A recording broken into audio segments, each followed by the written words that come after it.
Hello, everybody. Welcome to Pod Mavericks Group Therapy. It is 3 o'clock on Friday, May 26th. Here in America, we're edging towards the start of a long weekend. Monday is Memorial Day here. I am tired. I'm ready for a long weekend. And, after the last couple of days, I'm really interested to see what folks, Maverick-wise, are interested in talking about.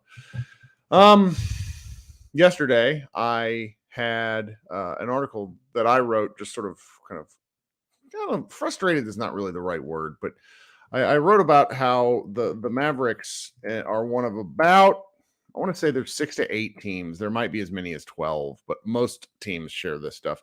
The Mavericks still don't announce who they bring in for workouts. It's a legacy of kind of the cloak and dagger NBA when there wasn't as much information available so you could get away with hiding players. Frankly, that's, the Mavericks got away with hiding Dirk. Other teams didn't know, they didn't do the intel. Now it's just sort of a different situation where there is so much information available about all players at all times. These workouts and interviews end up being kind of a big deal. Now, when I say workouts and interviews, I really don't necessarily mean for the top guys. A lot of what's out there ends up being for guys who, might be developmental players, second rounders, things like that. Because at this point, even for a team like the Mavericks, who kind of slid into the draft lottery late in the process, the scouting work gets done for years. It is not something they pick up in April. Someone asked in the chat, is it that common that many teams reveal their workouts?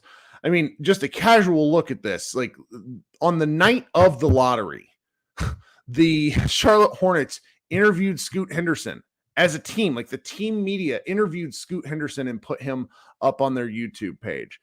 There are 8 to 12 guys on the Portland Trailblazers page right now. The Lakers usually go nuts with this. The Lakers are kind of my beacon, but because they just missed the Western Conference Finals, they just got eliminated from the Western Conference Finals. They're out of the running now. And so they'll probably start churning out content like mad, because what a lot of these teams realize is that even though it's the offseason, there's still a way to control the narrative. And I had some interesting comments on my article where people were essentially like, well, who cares? And, a lot of these guys don't end up making teams. They're not that important to rosters, particularly when you're talking about guys that might end up being on Summer League. Well, let's look at it like this. There's 33 of us right here now in the live stream. This podcast will probably get, a couple thousand downloads. Anybody that's listening to this stuff at this point in the year is interested in Mavericks content come hell or high water. The NFL has done a great job at managing from both a league process all the way down, from their combine to everything that teams do in the offseason is a piece of news. It's a reason to talk about the team. The Dallas Cowboys share everyone they bring in. It's truly like flooding the zone with information. And it's one of these things that, I would love it if the Mavericks did it, because if we were able to talk about some of these like fringe second round guys, I would much rather talk about that stuff than I would talk about the other piece of news we have. Sorry, I forgot to turn on my new fancy light. The other piece of news that we have to talk about, frankly, is everything Kyrie Irving related. And I think we're probably going to end up talking a lot about Kyrie Irving, but talking about Kyrie Irving kind of stinks. It's not that fun because it just results in a bit of frustration. And I'm, I don't want to say that like talking about Kyrie Irving isn't fun, but it's for me, it's not. It's one of these things that I don't really know how to discuss without getting consistently frustrated. with what's going on, in the process. And I think we'll talk about that in a second. New contributor to Mavs Moneyball, Gracie, is in the chat. Maybe she'll come up and talk once I post that link. I just realized that I didn't post the link. Anyway, it's not I'm not like mad about it per se. I'm just sort of like disappointed that the league isn't interested in promoting this stuff, because for those of you who aren't NFL football fans, NFL dominates US media sports coverage in a way that's hard to contextualize. Okay. It is like there are 30 teams, there are 32 teams. It's such a crazy process. And so the scouting combine is on television. You get to see these guys run their their 40s and do box jumps, and people tune in for it. They tune in. If we don't think like that, if the NBA doesn't think there's not a cadre of fans that would tune in to watch Mo Bamba get measured and like learn that his wingspan is like something preposterous, like 8'10", then I don't know, then they don't really understand what the product that they have is. Because I wrote about this, like when you're a diehard of a team, you don't really I pay attention all the time, but in terms of like our spikes in traffic, both on podcasts and on written articles, you will see things where it spikes around the trade deadline, which is just nuts. The playoffs, which is not near as high. The trade deadline and free agency actually get the most. And then draft spike. You see a draft spike because people want to know who these players are. Because if you're watching the NFL, you don't necessarily have the time to or if you're watching the NBA, you don't have the time to follow all this college basketball. I'm posting the link if you would like to join the show in the stream. Just click on that. It will take you to a waiting room, in which case I will bring you up on stage one at a time. I will pin that comment to the chat when I have a moment here, and let people know kind of what the instructions are in a written form. But if you'd like to come in and talk, please do. So just to get back to my ramble, that's sort of where I was yesterday. And then interestingly enough, because I wrote like at the bottom, I didn't really want to have to be talking about Kyrie Irving. In the last, earlier this week. So today's Friday. I want to say it was like Tuesday. Kyrie Irving did an IG live, and it's the first one he's done in a while, where he essentially got up on stage and said, he got up in front of his fans and basically said, guys, like, stop talking about me and my free agency. Don't listen to people who don't know things, which that's kind of two distinct statements. People are going to talk about where he's going to go. I appreciated his request to not, for the media to not ask him about it during the regular season. I actually thought that was a great strategy because I didn't want to talk about it either. I want to talk about the basketball. But now that the regular season's over, it is a topic for discussion. Stephen A. Smith went off on him this morning in like one of his, traditional rants, which was really something. But, I'm sorry, Kyrie. We're going to talk about it. Brian Windhorst, LeBron James wanted you on the Lakers for 2 consecutive business cycles, both the free agency and the trade deadline. That's going to be news. I wish it wasn't. I wish we could talk about X's and O's, but we have to talk about this stuff.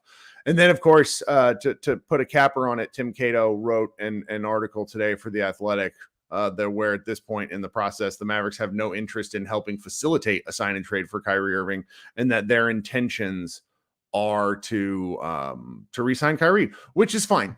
I can't help but feeling a sense of deja vu. Jeremy in the chat asks, are we prepared for this to drag on into mid to late July? And that's a great question. Okay, so now I'm going to start bringing up guests. I will repost the link and pin it with instructions in the YouTube channel. For those listening on the podcast later, please, consider joining the group live. It's somebody made fun of me yesterday. And it's like, you only have 60 streamers, 50, 60 people in there. You really need to up your game. Well, I mean, yes, this channel's 2 months old. But we do get people in here on a Friday afternoon that would probably ought to be working. But hey, it's the week before Memorial Day. All right, coming up first is Simon. Simon, how you doing, buddy? I can't believe I'm first. That's right. What's going on? I guess I'm like you. I'm like one of the only people that's still working at 4 o'clock on the East Coast. I got a message from my boss 5 minutes before the show went live, and I'm like, "Come on, can we not do this?" Anyway, what's going on today? Hey, you neglected to mention the biggest news of the Mavs world in the last 24 hours, which is Luka Doncic running on stairs in Slovenia. Did you see that? I did see it, and I made a joke in our Slack message that what we didn't see was the plate of nachos at the top of the stairs that he was running towards. But which prompted me to go find the old Mina Kimes article from 2 years ago. That was why I found that, because I was like, but yeah, he looked good. Doble queso. He also looked good. You know, I don't like a bald fade. Like he has a huge head. Yeah, and so he gets that bald fade, and so you see the line yesterday. But then the after picture where you saw like him from the side, it was like a classic 2002 MySpace photo where it's like black and white and at an angle, and he looked great. And so like between those two things, I am ready to believe again. Well, he always seems to like start off seasons better when he has a longer off season. Yeah. So. This would be the longest off season, I would bet. Right. Well, this is rookie year, I mean, I guess. Since he was like 15, because he's going to go half of April, May, June. He'll probably play a little bit of ball in July as they get warmed up. And then the World Cup starts August 25th. Oh, that is this summer. Yeah, that is this summer. And it's in the Philippines, which is a basketball crazed. It is crazy. It is crazy. Yeah, I mean, as far as this whole Kyrie stuff, I'm honestly just reading it now. I'm just getting caught up on it. I mean, I'm sure. Stop mentioning me on Twitter, all y'all fan base. Love it.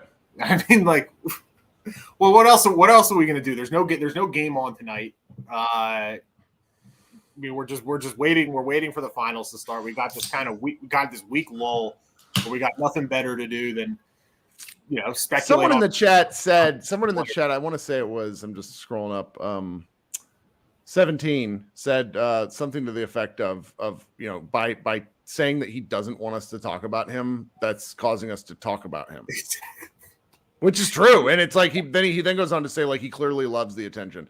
I'm not sure he does love the attention, because one thing he's been clear about kind of his whole basketball life is that he doesn't seem to love the business side of it. I don't blame him. Yeah. But as someone said in another group chat I'm in, like Kyrie just wants his piece. But the thing is, he also wants $270 million.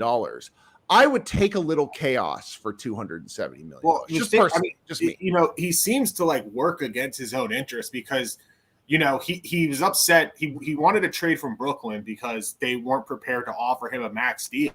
But if he would have just played out the year in Brooklyn with Kevin Durant and they made a deep playoff run and he stayed healthy and didn't create any distractions, he probably would have gotten a max deal. Right. And now basically the Mavericks are in a really interesting situation, because I don't think they're really going to be bidding against anyone for like a long-term deal for Kyrie, but you never know. He could still get offended if he gets offered anything less than the max and bolt to another situation. Can you like inform me, like, what was like the premise of Tim Cato's report that the Mavericks are not going to facilitate a sign and trade under any circumstances? No, it's not any like this is a bargaining point. They're not going to go into any negotiations being like, well, sure, we'll do what's best for Kyrie. No, they're the Mavericks. They're going to say we're going to do what's best for us, which is sign him. Now, That's actually a completely different discussion. If you were to that not signing Kyrie is probably a route for the Mavericks. That's something that a number of our staffers at Mavs Moneyball think. I'm sort of ambivalent, because I think if you're in for a penny and you're in for a pound when it comes to everything Kyrie Irving related, and that's just going to be the nature of it. It's a Maverick. Like Tim's article is actually a mailbag. I'll post it in the YouTube chat for anybody who wants to go to it. Like, Tim does good stuff, so I recommend supporting his work. Yeah, no, I do. I mean, I've subscribed to The Athletic, and I do read Tim's stuff. I just haven't gotten around to that one yet. I'd be interested to hear your thought. I mean, are you of the opinion that they, priority number one is to bring him back? I mean, it seems like what I think would be a catastrophe would be running back the Jalen Brunson situation where you lose the second best player on your team for absolutely nothing. So if they start reading the tea leaves and seeing that he doesn't want to be around, now obviously they don't have to communicate this to the media, right?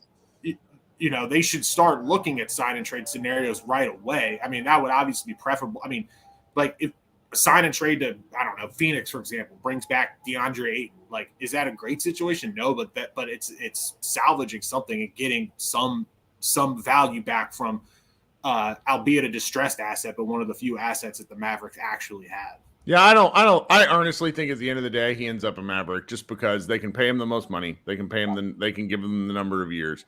There was a report last week from Eric Pincus, a Bleacher Report, that stirred up kind of the Mavs fan base because they didn't know who Eric Pincus is. I've known who he is because I've been following media stuff since I've been on basketball Twitter since 2008, before I even did writing and stuff. And they said there's like a handshake agreement, a 3+1 kind of deal, which the question about re-signing Kyrie has never actually been to me about whether you would want him on the team in a kind of like, what do you want to call it?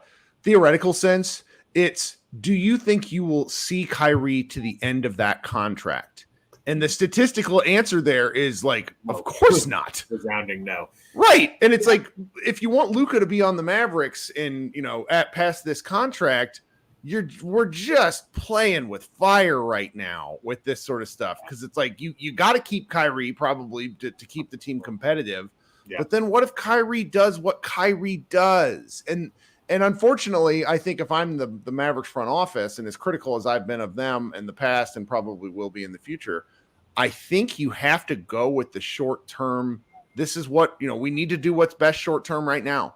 I think if you do something long term, you risk taking a big enough step back to really harm like the process for a couple of years. Like the West is not getting easier.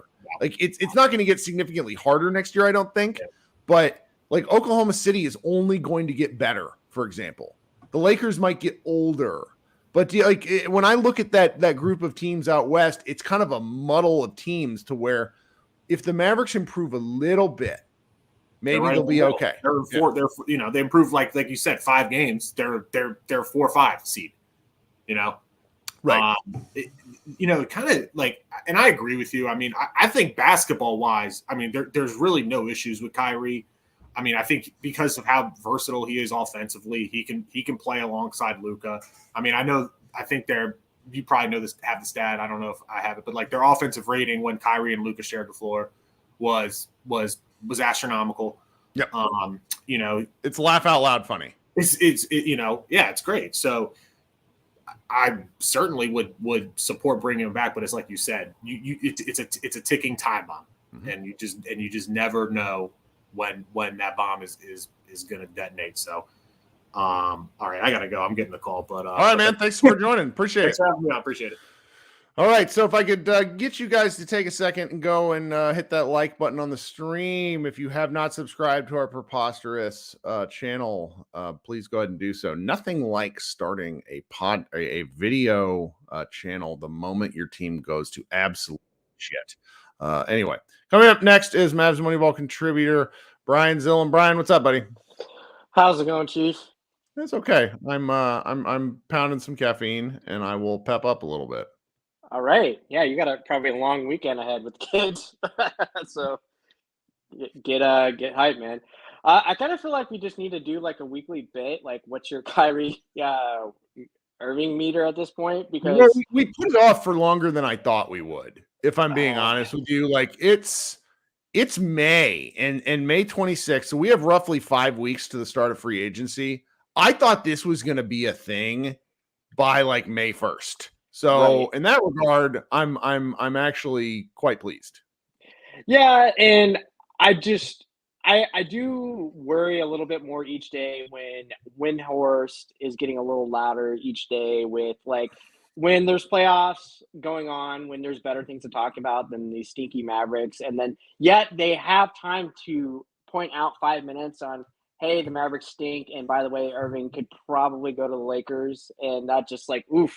And of course, like I'll hear Lowe and others saying, but we're going to take Windhorst, like because he's LeBron's guy, he's the LeBron whisperer. So if he says something's going to happen, then it's like But and then you look at Tim's article today, and I mean, look, I don't want D'Angelo Russell and junk, but you have to get something back. Like that would be so. I mean, I guess that would just be the entire point of insanity, right? Because they would continue to repeat the same thing over and over again. But there is no way they would let him walk. But I interpreted Tim's article where it's like, oh my God, is their hubris that big where they just think there's no way like you wouldn't play with us? We're the Dallas Mavericks. We can give you the most money. But Kyrie's a whole other brand of crazy, which he's gonna do his own thing. If he wants to go play with LeBron, he's gonna play with LeBron. You know. I mean, the tricky part if you want to use the Jalen Brunson thing as a comparison point, the problem is the timeline of what we know and what we were told doesn't match up with what I understand actually happened. Right. And what I mean by that is by the time Mark Cuban went on TV and said we can offer Jalen the most money, we feel confident he's going to stay. The New York thing was done. And he knew it.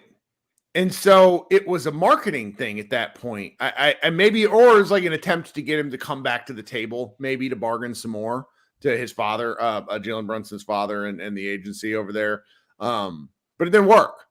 And so now, when you think about the Kyrie stuff, when Kyrie's talking about, don't talk about this right now, blah, blah, blah. Right now is when the work is getting done. Right. It's like this sort of thing is going to be done by mid-June or it's going to stretch into late July. Like those are kind of our options. And I don't think he wants, prolonged contractual discussions do not help Kyrie in a market where there is not a lot of money for him. The Spurs aren't going to sign him, So. Yeah, and it's crazy because the Mavericks are kind of already shot themselves in the foot where they've already lost leverage because hasn't Cuban already gone on record with McMahon and saying, hey, we're going to offer him the max? I don't think so. Mm-mm. Like, I hope. Maybe I'm misinterpreting because remember that Yelly conversation Cuban had with McMahon? And the 3 day. Yeah. It was before the Chicago game where he went riffing kind of like, I would need to go review the transcript there, but the point that you're trying to make is maybe the Mavericks have already sort of set what they're going to do. But I mean, there's been too much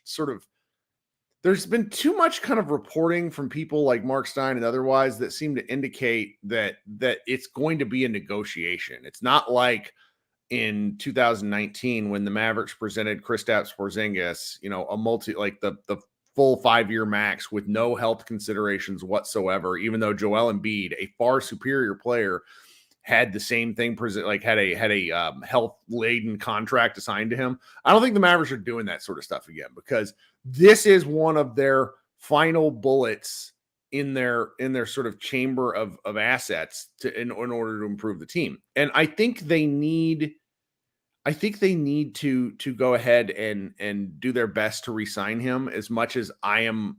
When I talk about it, I sort of get talked out of it. But it doesn't. I mean, what I think doesn't matter. They bring him to the Mavericks for a first round pick, 2029 pick, and 2 second-round picks. Which, amusingly enough, you and I of our entire website, people like you and I were the two who didn't know that. Which is, I guess, makes sense. I think maybe I did know it, but just in a different context because Dalton Trump said to me this morning, Kirk, the Mavericks don't have any second-round picks until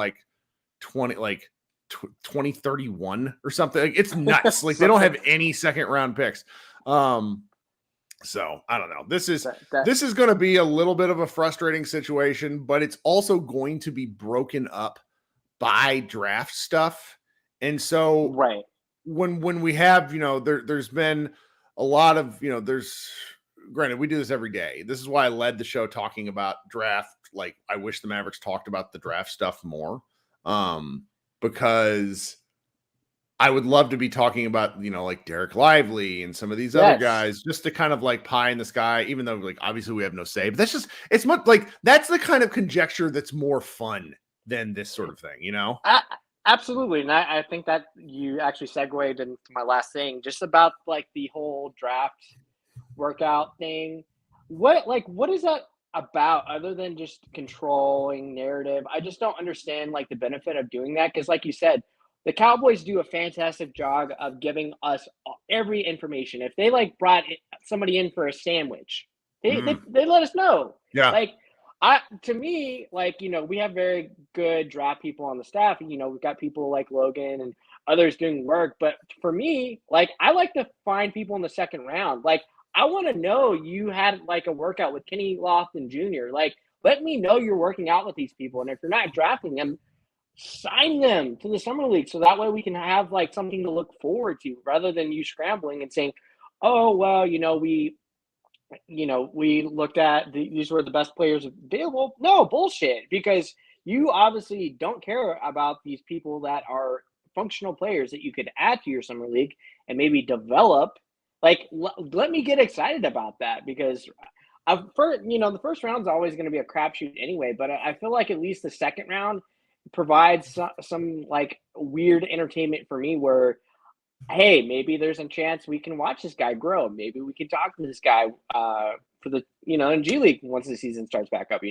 That's right. That's right.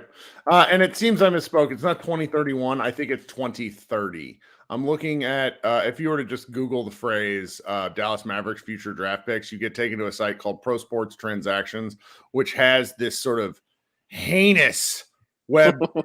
It just what it says to me is like by allowing protections and stuff on picks, what you really do is make this crap so complicated that you need to have a spreadsheet, and like that's not any fun. Who wants to do that? Spreadsheet sucks. No one. No, who wants to be having a hoop combo while looking at a graph? That's what Kevin Durant said to Matt Moore one day when he just eviscerated him on Twitter. So, you got anything else for us? No, buddy.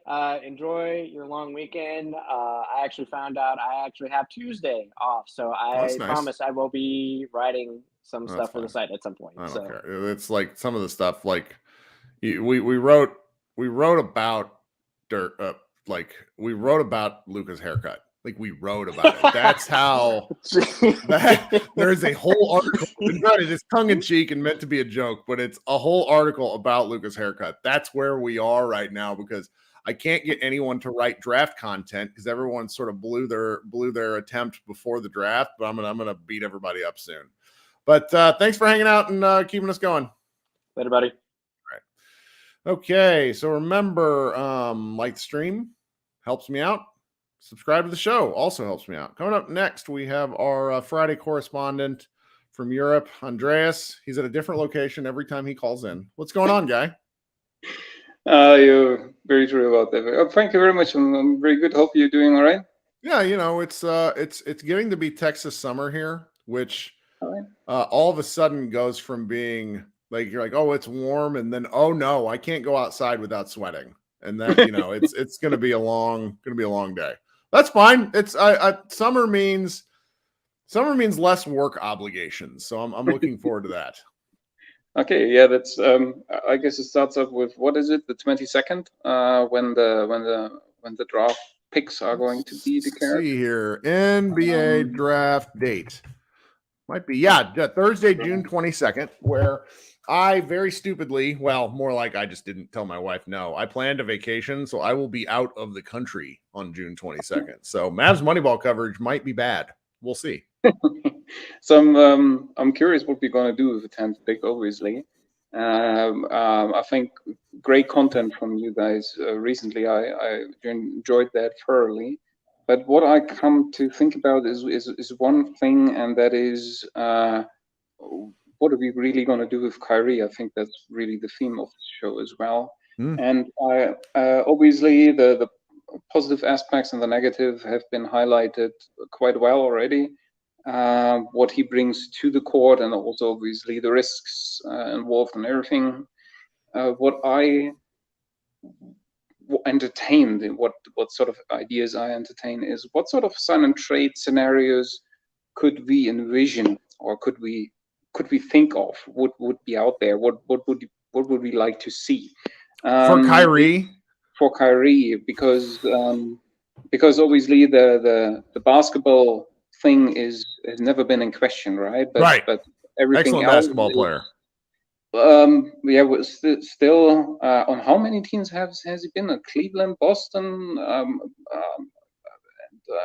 obviously 3 teams now, and that's the 4th. So it's a little little something which is worrying me, but I like the idea. I don't know how reasonable or feasible or possible it is, but Kyrie sign and trade to Toronto for OG, which I really like to see in Dallas. So is the it one thing something you about think is possible? Yeah.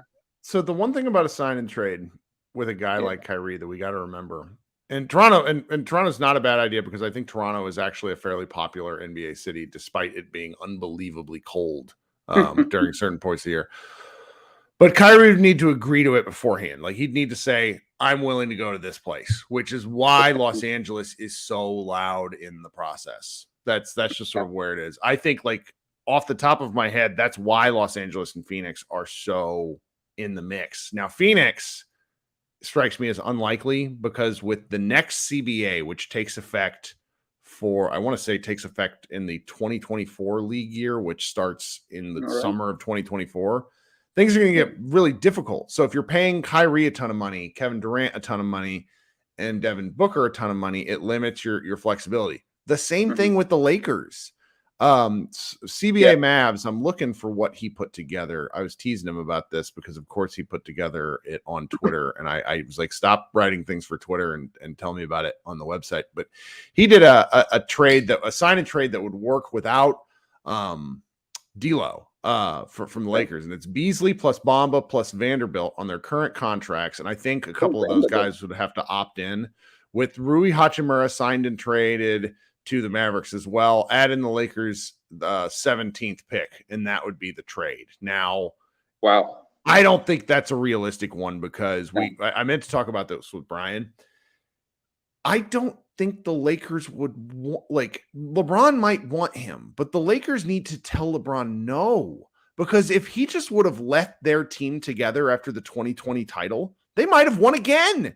They were a dominant defensive team, dominant. And LeBron high key is one of the worst GMs in league history. Part of why he only has 4 titles instead of more is because I don't think he understands like the long-term team building stuff that really works with, over an 82 game season. Like you want a guy to, Brian Windhorst talked about how LeBron really wants somebody to help him take off the offensive load.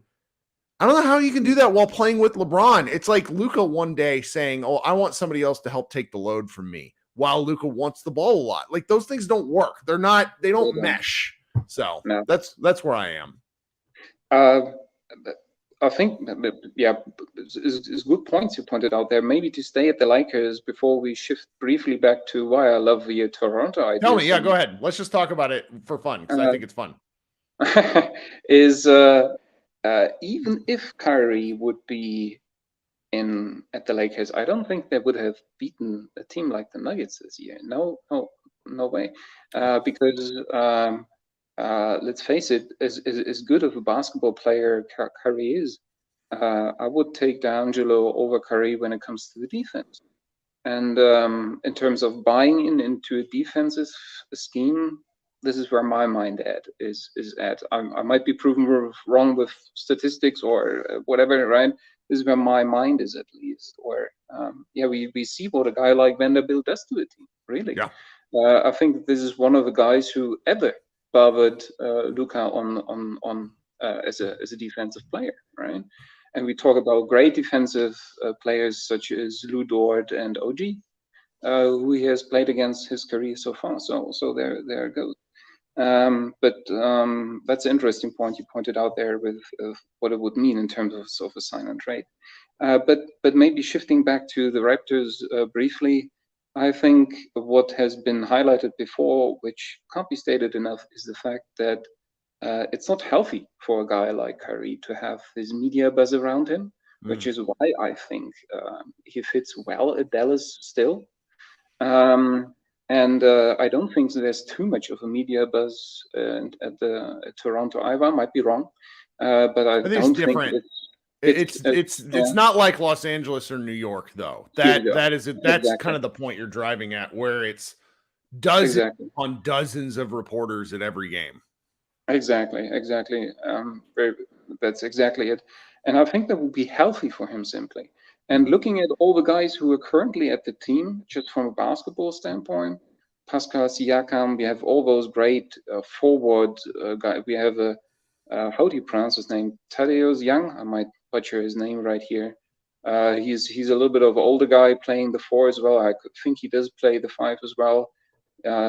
He's coming off a bench. They have Precious Anunoby as well, and all those guys, right? So really strong on the forwards, but I'm not entirely sure if they really are. Who's that guy who they just got in the draft recently? Forgot his name, but anyway, they're really good at 3 and 4, maybe also to a degree with 5 spot. But they just have like a bunch of like long guys. They don't really have positions. Guys, exactly, but nobody like Kyrie who could initiate the offense. So I think there is something which I think they might find intriguing enough to let a guy like OG go, particularly since they have a lot of young guys, a lot of talent who could fill that spot up to a degree again. And again, I think OG and Luka are very friendly to each other. I think Luka went that far and said he finds OG to be one of the nicest guys in the league. I think there was one quote flying around, and I just love the idea. I think, like so many other guys, to have him on the team. Give him a minute to. Those are my picks. I like it. It's fun. The challenge with Kyrie, when you talk about any sort of sign and trade, it comes back to people understand his basketball value, but the volatility of what he brings to a team cannot be understated at this point. He's probably very confused because man doesn't really think anything's his fault, but it's possibly it's very challenging. But we'll see. We got a month, 5 weeks. We'll know in a hurry. This is good stuff. You got any other thoughts for us? No, thank you very much. It's been a pleasure as always. Keep up the good work, and looking forward to talk to you next time. Thank you very much. All right. Thanks, man. Talk soon. Okay, coming up next, we have Brian, who would like to discuss the Luka Doncic haircut, the item on all of our hearts and minds at the moment. Brian, what's up, buddy? Hey, what's up? Do you agree with me about the bald fade? Like, I got some heat for that yesterday, and I'm just like, I'm not decrying bald fades. I'm decrying fat heads bald fades. It's a different deal. His head is too big for that. Not the right. It's a little too round. He looks like a bowling ball. Well, when it grows out funky, it looks like if it's not done right, it looks wrong.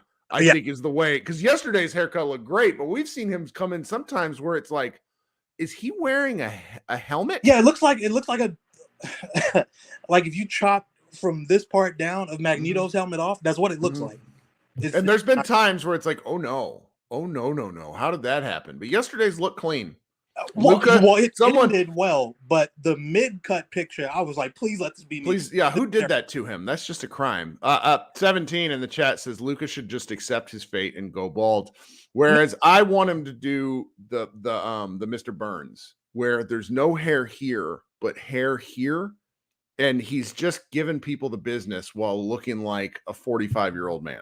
Honestly, he really needs to get in touch with some barbers and like in Dallas. Like, there are too many good barbers in the city for his hair to still be looking they like. all go to like, a lot of these guys all go done, to the same place. I've learned this, that a lot of these guys all go to the same spot. And but with different somebody's hurting him. Listen, man, I can find you a barber in South Dallas. We can go to Oak Cliff.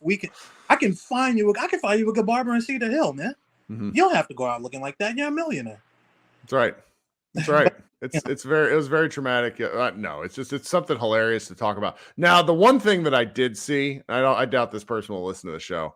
Mavs Marie retweeted the photo and was like, "What is going on here?" Then someone replied to her on Twitter. That person found where Luka Doncic was getting his haircut and took a picture of Luka in the chair. We're talking like grade 1 paparazzi stalking stuff, to which I was like, oh no, don't do that. Yeah, that's not cool. Don't do that. Yeah. Don't do that. People at home listening, do not do that. Oh, also I have a thought on the Kyrie sign and trade. Sure. So I saw it was Scott that posted the trade, right? The no D'Lo and the 1 pick and the Beasley, Bamba, was it Vanderbilt? I think it was.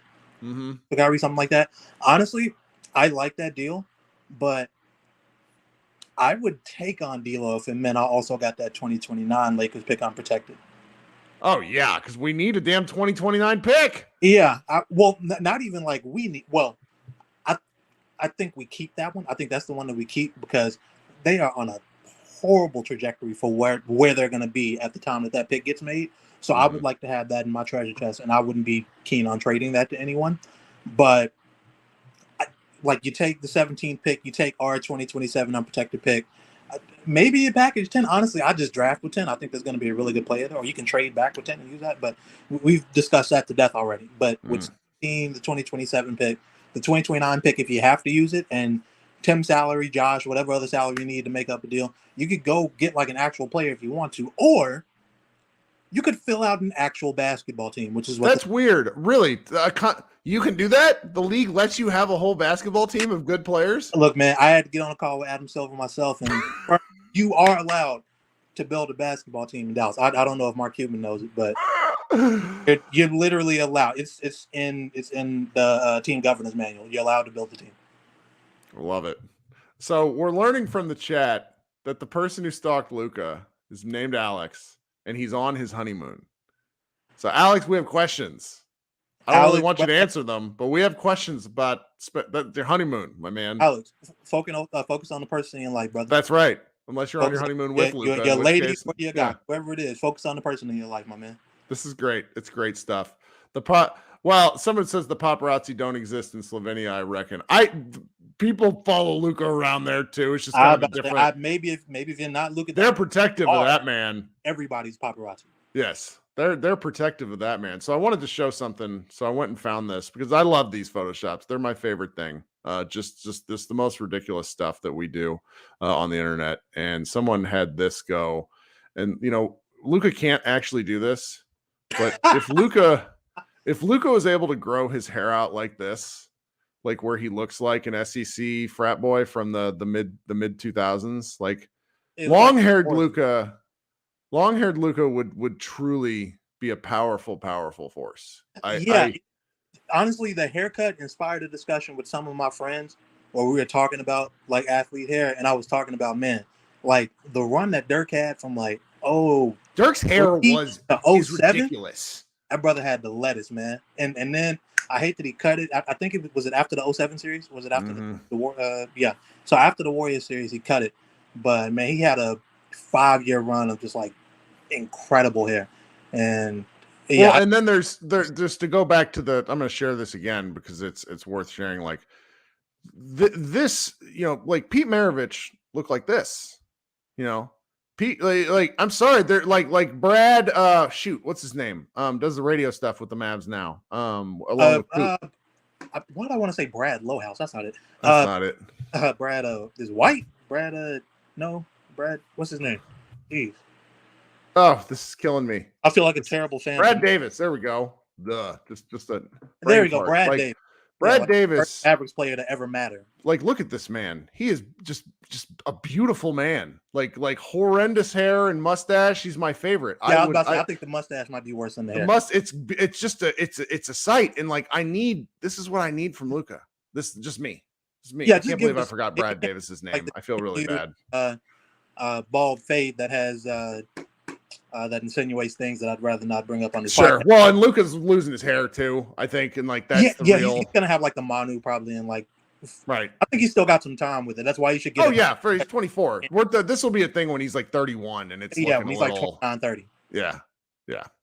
Well, here we are at Mavs Moneyball, Pod Mavericks Group Therapy, discussing the real issues of the day. But I feel good about this. I think we covered a lot of ground. Do you have anything else for us, Brian?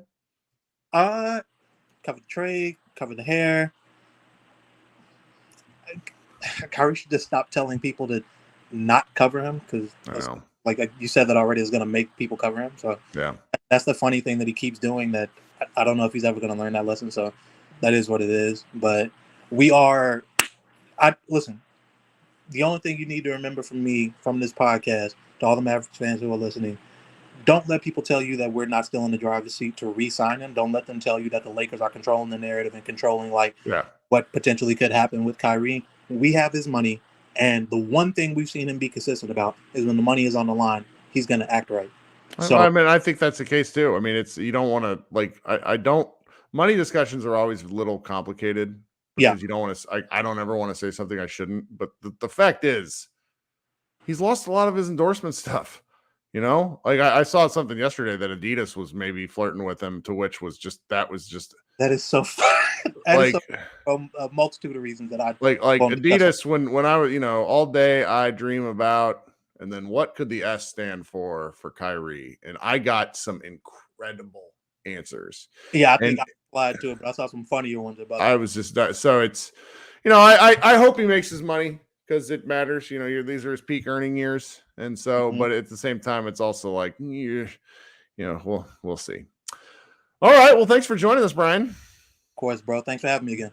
All right, talk soon. Okay, this has been fun and short. I guess 45 minutes and short. Can't really think of anything else to hit on this week, other than the fact that my glasses apparently don't fit my face right. They're like tilted the whole time, and I've been looking at myself in the camera, and it's really pissing me off.